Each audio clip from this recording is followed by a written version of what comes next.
Welcome and welcome back to the cellblock Scorch.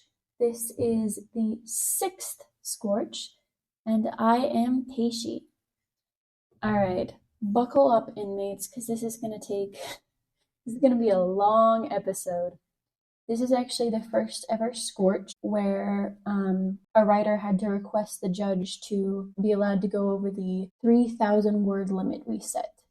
And when I say set, I mean I suggested this as a rule at the beginning of the Scorch, and Bones nodded along, thinking we would never, ever write anything interesting enough that it would go that long.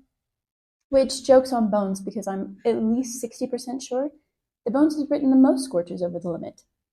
Anyway, the prompt for this was write a fanfic taking place in Hibiki's Perfection Lattes, must involve all three Trimens, at least one mention of Ichiya, and 2 other fairy tale characters. I know Cricket talked a little bit about this prompt and how it's a fanfiction prompt from Fairy Tail, and that Fairy Tail is the first anime that Cricket and I ever watched, and that it was Bones' fault. And I feel like going a little bit deeper into that context, just so you understand why I wrote 16 pages worth of fic for this. Of course, it's only 16 pages on Google Docs, you know. But in 2017, that was the first semester of college for me and for Bones and for Cricket. And Bones and Cricket were roommates together because they had already known each other beforehand.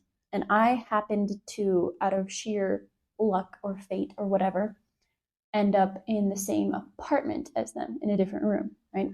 And I desperately wanted to be friends with Bones, so I put no small amount of effort into tricking Bones into becoming my friend.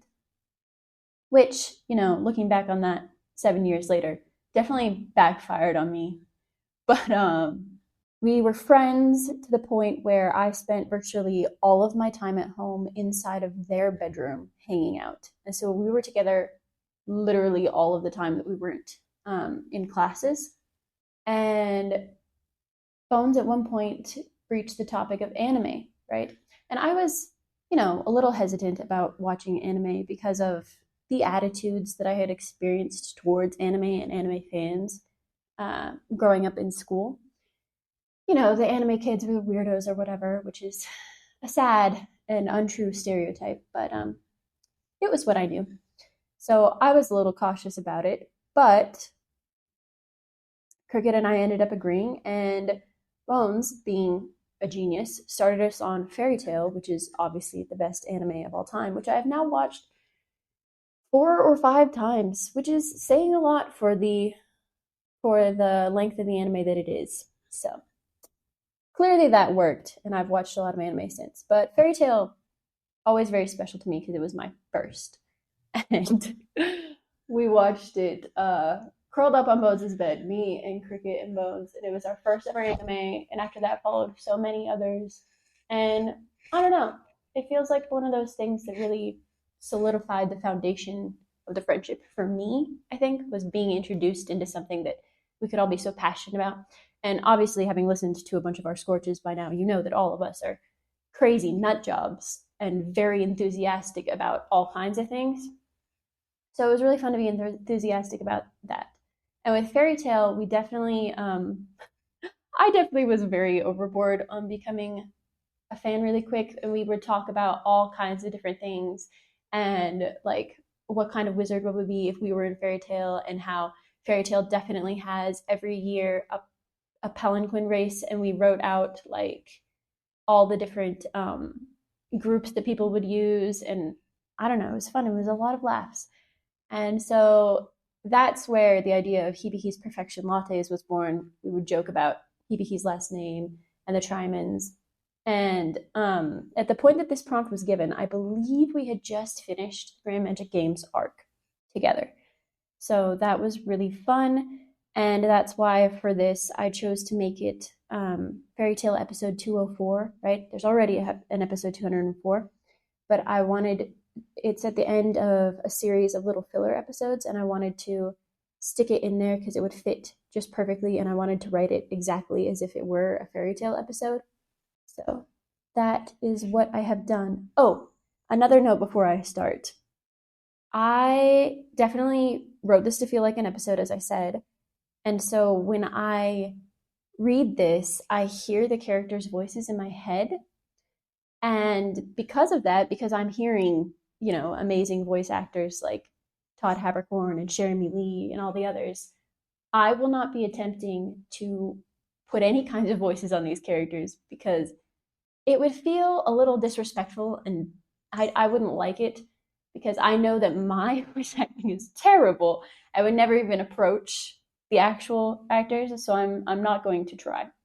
I suppose I have also added myself as a dub watcher by naming those voice actors. First of all, I've watched a lot of sub and dub, and they're both great, both skilled actors on either side of the ocean. And if you have any feelings about that, you can blame Bones for introducing me to dub. Okay, Bones interlude because I'm the editor and I do what I want. First of all, rude for everything Peixe has slandered about me.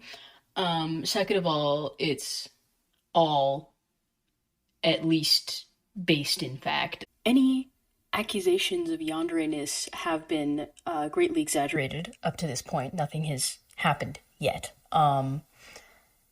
But I want you to know that there is more to the story about how I got those two to actually watch anime with me, and I will be giving be giving a my perspective version of the story in, I believe, week 16 of the Scorch, because that's when I write an embarrassingly long fan fiction.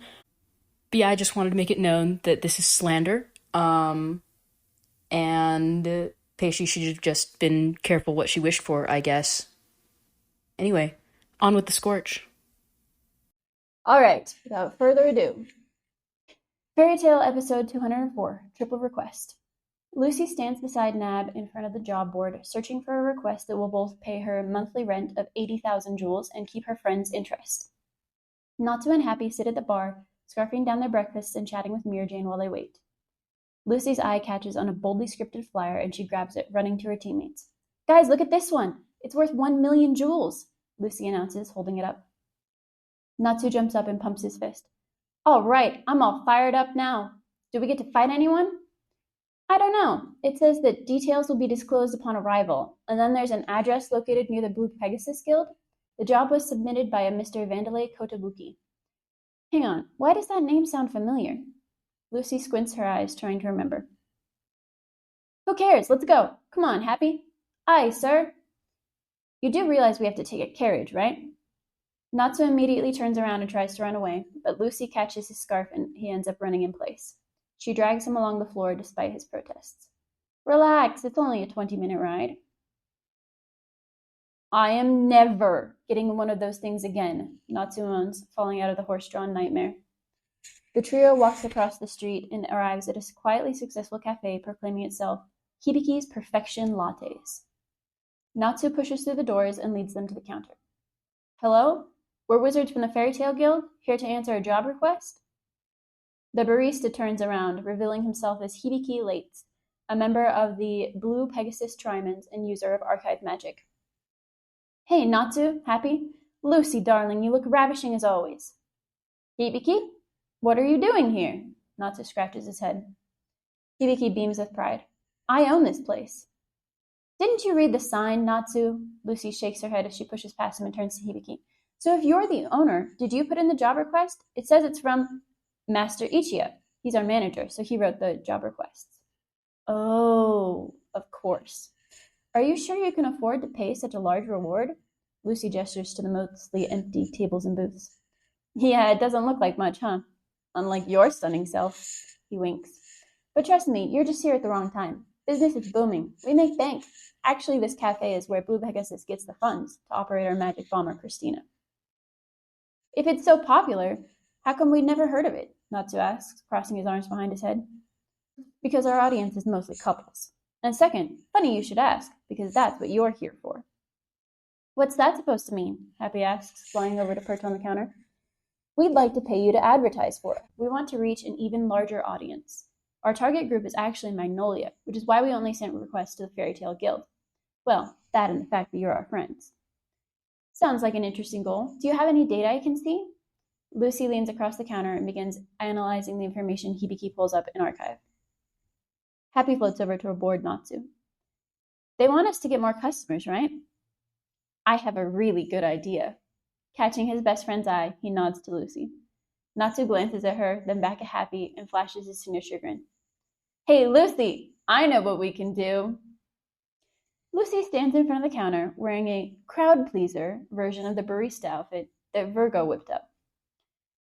Hibiki and Natsu are judging whether parading her through Magnolia will bring in enough people. Natsu cackles. This will work for sure. Have fun, Lucy, he says, heading to a bar stool.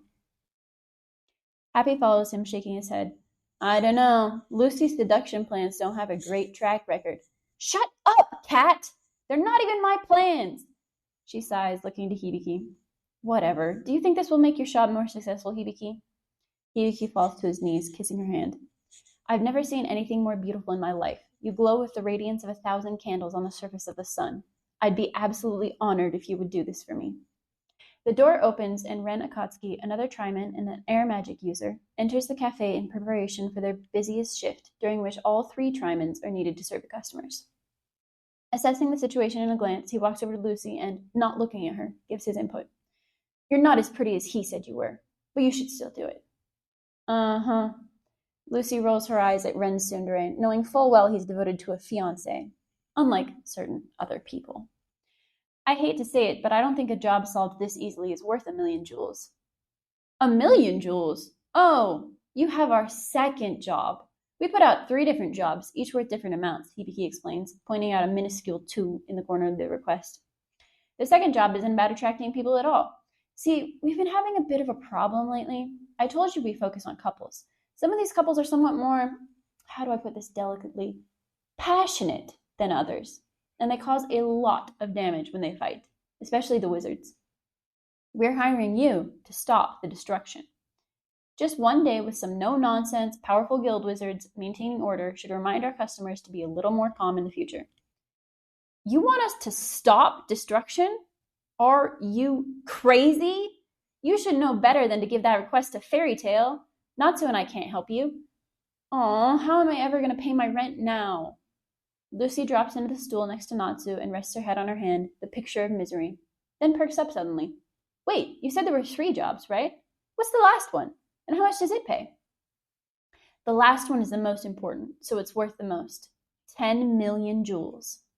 But it's been taken already, Ren responds from behind the counter, tying on his apron. Really? By who? Natsu pipes up, looking around. I don't see anyone from Fairy Tale. They're in the garden out back, picking herbs for tea. They arrived earlier before Ren, and he has the details for that job. Let me go get them. Hibiki hurries out the door. Happy flops onto Natsu's head and closes his eyes halfway. So what is the job? Is it something less boring than the other 2? Ren scowls. It's Eve. He's missing. Eve Tirm is the last member of the Trimens, a snow magic wizard popular for his Boilalita charms. What? Lucy and Natsu gape at Ren, and Happy flies in circles above them, agitated. The back door opens, and Hibiki enters with Juvia, Windy, and Carla, the Fairy Tale members that accepted the 3rd request. At the same time, the cafe doors open, and Gray, Urza, and Romeo arrive with the first request. Gray and Natsu are immediately at each other's throats. What are you doing here, Flame Brain? Working a job with Lucy. Why are you here, pervert? Urza and I are taking Romeo on a job for experience, moron. Don't call me a moron, you. My love! Have you come to aid me on my quest? No! You brought Windy on yours. Mine is different. As chaos erupts, Hibiki quietly pulls up archive and begins to calculate a reorganization of teams for the best outcomes, knowing either Ren or Urza will shut them up eventually. As it happens, both S-Class wizards act at the same time. Urza steps forward and slams the boys' heads together as Ren takes out Juvia and Lucy, who are arguing over custody of Gray and or the 3rd job, depending on who you ask, with an aerial blast. All right, guys, now that you're calm, listen up. I have assignments for all of you, and you can split the grand total of 11,100,000 jewels. We need a 3rd waiter for the crowd that's going to show up, and Eve's specialty is White Fang frosted coffee. So, Gray, you're standing in. Romeo, Wendy, and Carla, you three handle the first job. Your task is to spread the word in Magnolia. Gather as many customers as you can. There's a stack of flyers by the door if you need them. Juvia and Urza, you're level-headed and strong, not to mention a lovely sight to behold. The pair of you will manage the customers in here.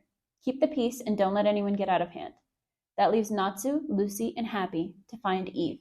No one has seen him since we closed Friday night, and Master Bob says he didn't accompany Masters Ichiya and Nichiya on their job. Ren will give you his last known location. Everyone good? Urza and Juvia nod to each other while Wendy, Romeo, and Carla exchange adorably polite greetings. Natsu cackles, pointing at an entirely disinterested Gray as Lucy fist pumps and Happy shouts, "Aye, sir!" Team Natsu stops in a clearing in the middle of the woods, and Lucy consults her map. Okay, we're here. This is where Ren and Eve parted ways. See anything up there, Happy? Nothing up here, Lucy. Natsu sniffs loudly. I can smell him. He's close, which means he's in trouble or he'd have come back. Let's go! Natsu leads the charge along a little-used path towards a large, rocky hill. At the bottom of the hill, they come across a small river. Happy's tummy growls loudly and he sighs. I bet there's fish in there. Yummy fish. Is it lunchtime yet? I'll catch you a fish, little buddy. You guys! Eve could be in danger. We should hurry. We can't stop and take a break every time somebody's tummy growls. Relax, Luce. I can smell someone with him. I don't know who it is, but I remember they're our friend. Our friends don't let people get hurt. And if we're going to have to fight, we need to be fueled up, right? All right, fine. We'll stop and fish, but be quick about it. Natsu tilts his head and grins at Lucy as Happy exclaims, Aye, sir. Carla, Wendy, and Romeo are sitting behind a stand in Magnolia's bustling center plaza. The stand's large poster reads, Hibiki's Perfection Lattes, as do the caps they're all wearing. There's a towering stack of flyers on the counter in front of them, along with several menus boasting coffees such as the Little Brother Espresso. The group hasn't received any attention from passerby despite waiting patiently for the past hour. This sucks, Romeo complains. Our friends trusted us with this job and we're letting everyone down.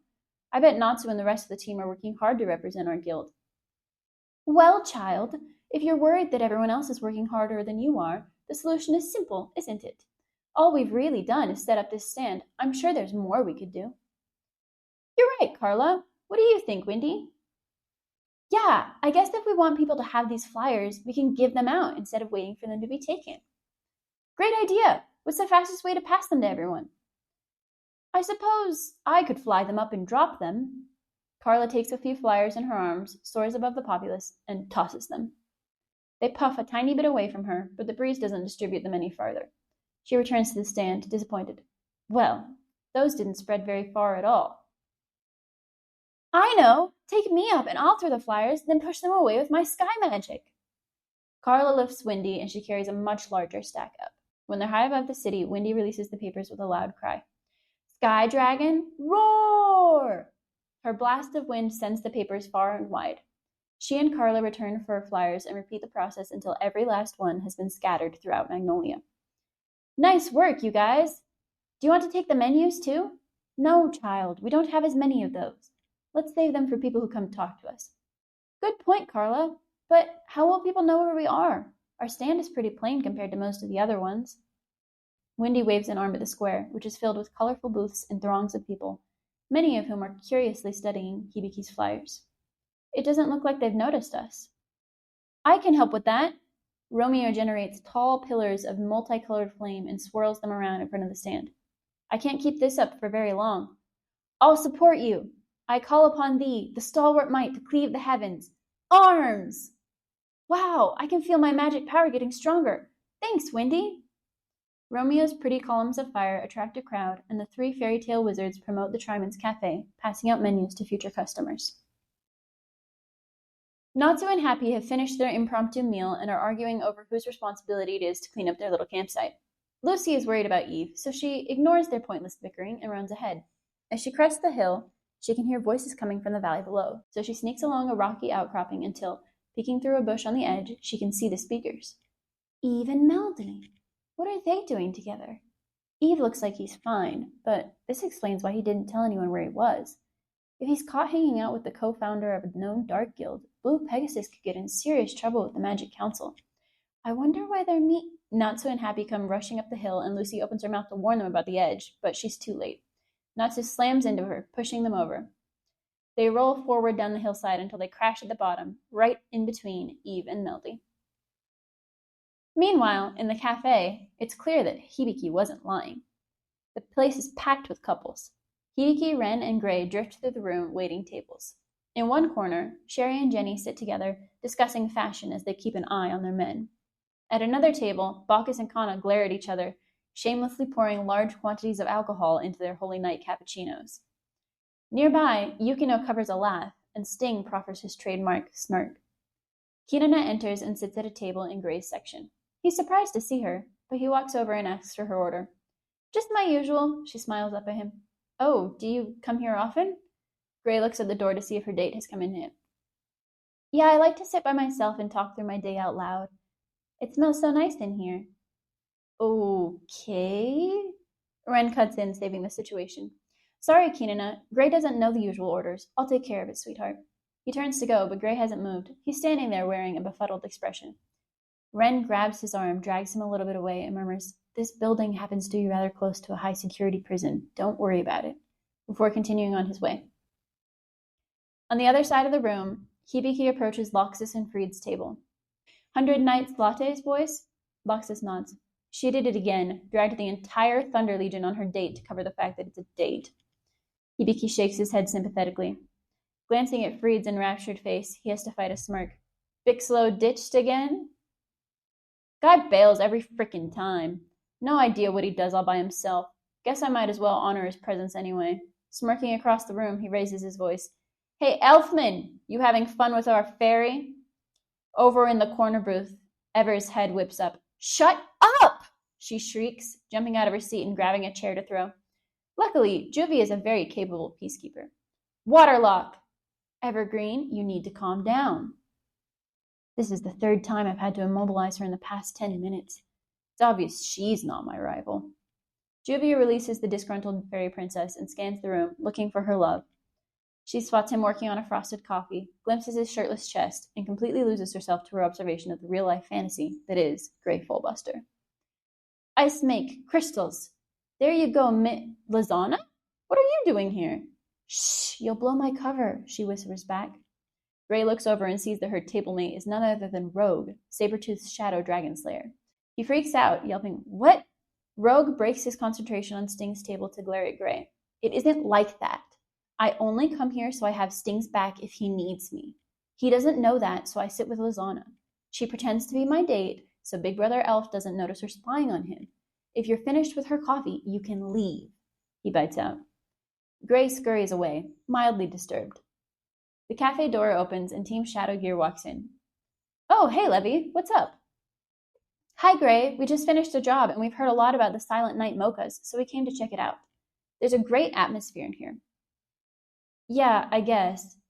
Hey, just so you know, we only have tables for 2.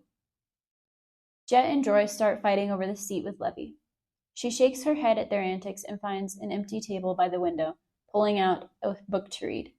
The boys' argument escalates and Urza storms over, hands on hips. Cut it out, both of you! If you can't keep yourselves quiet, I'll make you! Yes, ma'am, they murmur in unison, cowed.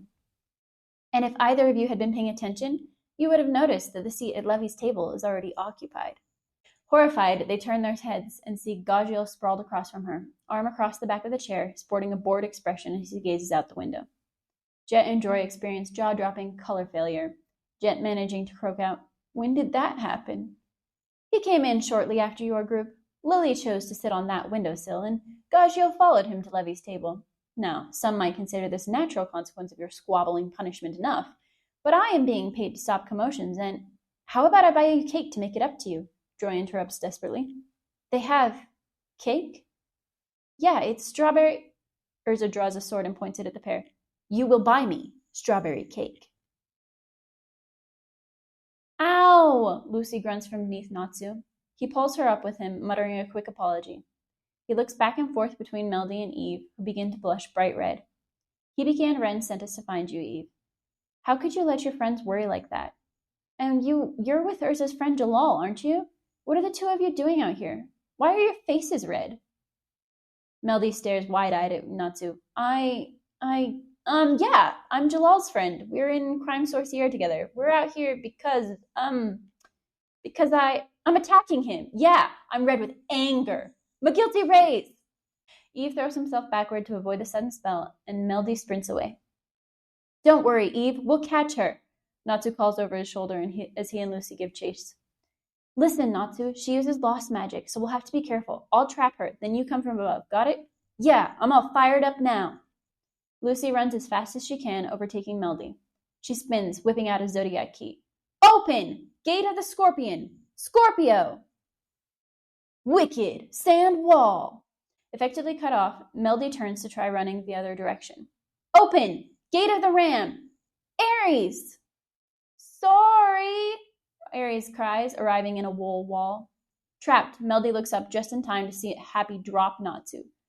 Fire dragon wing attack! Stop! Don't hurt her! Eve shows up out of breath. She wasn't attacking me. She only said that to protect me from associating with a criminal. The truth is, they're in love. Both wizards flush in response to Happy's comment. What? I read in last week's issue of Sorcerer magazine that Hibiki and Jenny are an item, and I know Ren and Sherry are engaged, but I thought you were still single. I guess that makes sense since this is a secret relationship, but how did you two even meet? Jalal heard Lahar announce my previous status as a rune knight during the games, and he wanted to meet with me to see if I could write a list of every law he's ever broken. I got him an official copy from Lahar's office under the guise of a social visit. Since then, I've met several times with Crime Sorcier to discuss legal matters. Natsu crosses his arms over his head. We still get the reward, right? Even though you weren't really missing and we attacked your girlfriend? Yeah, you get the reward as long as you don't tell anyone, okay? We won't, we promised. You can trust us, the trio choruses. Happy, Natsu, and Lucy arrive at Hibiki's Perfection Lattes with Eve in tow, but find the space completely trashed. What the hell happened in here? Hibiki scowls and Juvia and Urza hang their heads. The peacekeepers got distracted. But never mind that, you found Eve. Eve grins, hurrying over to where his two best friends stand in the midst of the wreckage. Yeah, he was just on his date, Natsu casually replies, looking at the mess of broken tables, ink-smeared cards, sand, spiderweb, cat hair, ice fragments, bullet shells, and shattered mugs littering the charred floor. Eve turns around with murder in his eyes as Ren and Hibiki let out disbelieving squawks and Lucy shrieks. Natsu! You broke our promise! Falling to her knees, she sighs. Now how will I pay my rent? We're not going to get any money out of this whole day. That's not true, Ren snapped. There was one successful team. They did so well, in fact, that I think I'd like to award them the full amount for all 3 jobs. Everyone turns to stare at Wendy and Romeo. The pair high-fives, grinning. We did it! Those two brought in more Magnolian business than I'd ever imagined possible. Hibiki agrees, handing 11,100,000 jewels in cash to Fairy Tale's most adorable wizards. All right, way to go, Romeo. Natsu fist bumps him, grinning. Gray smiles at Wendy. That's our Sky Maiden. The 7 friends and their exceeds head out to a wide carriage, but Urza pauses in the doorway. I've been meaning to ask. You said you needed to get a foot in the Magnolian market, but half the wizards I saw in here were from my guild. Eve speaks up. Oh, they really should have clarified. Our large following among Magnolia's wizards is the whole reason we were curious if we could gain popularity with the citizens. Ever since the Thunder Legion discovered us, most of our coin comes from Fairy Tale. Urza nods and follows her teammates out to the carriage. Natsu is, as usual, whining at the idea of sitting in a vehicle. Wendy attempts a Troya, but it predictably doesn't work. Everyone climbs inside. On the left side, Juvia is by the far window with Gray next to her, and Urza, Carla, and Happy finishing out the row. Romeo and Wendy sit opposite, leaving space for Natsu and Lucy, who are still arguing outside. Lucy takes pity on Natsu. All right, let's try something new. Open! Gate of the Clock! Horologium!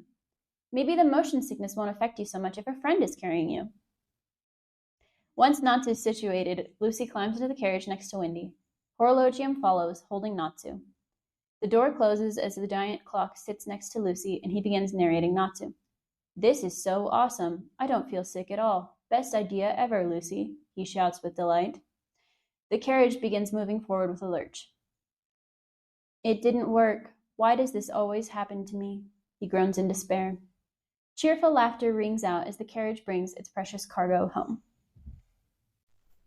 Hi, Cricket here again to talk about cellblock Scorch number 6, Hibiki's Perfection Lattes. I gave the win to Peixe again this week. This prompt is so funny because we were watching Fairy Tail and I was like obsessed with the Trimens and specifically Hibiki. And I had this vision in my head. I was like, why don't they run like a cafe? There should be a cafe. And we like had this whole joke about it. And so then I made Peixe and Bones write me stories about this cafe. Only for like several episodes later in episode 223 to find out that the Blue Pegasus Guild really does have a lounge in their guild hall and they do serve customers. We were so correct about the vibe, but Bones had forgotten, and Peixe and I obviously didn't know because it was our first time watching Fairy Tail. Anyway, so Peixe wrote this piece that's like a filler episode, and it was so funny to me. I love the way it felt like a real episode and like all the different little plot lines, and I was so impressed by how many characters she like cameoed in there. It felt so fun and so funny, and I feel like everyone's characterization was so on. It was such a fun piece to read. Like, it just fills my soul with delight, and rereading it I'm like feeling it again. So yeah, hilarious piece. Such a funny fic. It's also fun. Looking back on it, it's so funny that I was like, I demand that you write me some fan fiction, but like be the change you want to see in the world. All right, that's the end. That was a pretty long one, but it definitely is one of my favorite Scorches that I've written. Obviously, a lot of what was said won't make sense unless you have seen Fairy Tail, and there are a lot of little nuggets in there that probably bear looking at again if you have watched Fairy Tail. So I will be posting this on my Archive of Our Own account, which is going to be Peixe Writes. So if you'd like to take a second look at it there, you can. Side note that according to the Fairy Tail Wiki, 100 jewels is $1. So that's the conversion system you can kind of use to see how much money they were really getting there. And that's about all I have to say, except watch Fairy Tail if you haven't. So after winning that, I gave the next prompt for number 7. And the prompt that I gave was, the appearance of an imaginary friend wreaks havoc on a college student's life. Where did I get the inspiration for that prompt? Well, I read a fan fiction for, I don't even remember what fandom it was. I literally have no idea. But in this fan fiction, that is basically what happened. So I gave the summary of that fan fiction as a prompt because I liked it so much. Yes, very lazy of me, I know, but it resulted in a really cute Scorch from Bones. So look forward to hearing that on that episode. I also wanted to really quickly read a comment and address it on the Spotify. So I wanted to say thank you for a very nice comment that I got from Jillybean3369 on my Bouquet of Lies Scorch. And then Jillybean3369 also commented on the To Walk or Not to Walk and said, I thought this was a delightful little story. I thought, legs, maybe the mermaid could walk off the island. And then there's the emoji of the raised eyebrow. To which I have to say, there's no escaping a yandere friendship, as much as you might try. And I know this from personal experience. I did speak earlier about things having backfired on me. There's no getting out of it. It's just not doable. I think that's everything I had to say for this week. Check out our Patreon to read the Losing Scorches and to have transcripts of the episodes for free, just so you know. If you wanted to read those or not just have the audio, that's there for you. Courtesy of Cricket, who has very kindly been transcribing for us. Thank you, thank you. Keep those fires burning. The Cellblock Scorch is a production of Stellacore, an independent group of nerds sharing their obsessions with the world. We can be reached at thestellacore@gmail.com through comments on your podcast platform of choice, our Instagram, Stella_core, and at our YouTube, also called Stellacore. Feel free to check out our other productions on our YouTube channel, our cosplays on Instagram, Or if you would like to support our creative endeavors, check out our Patreon or donate to the Ko-Fi of the writer of your favorite Scorches.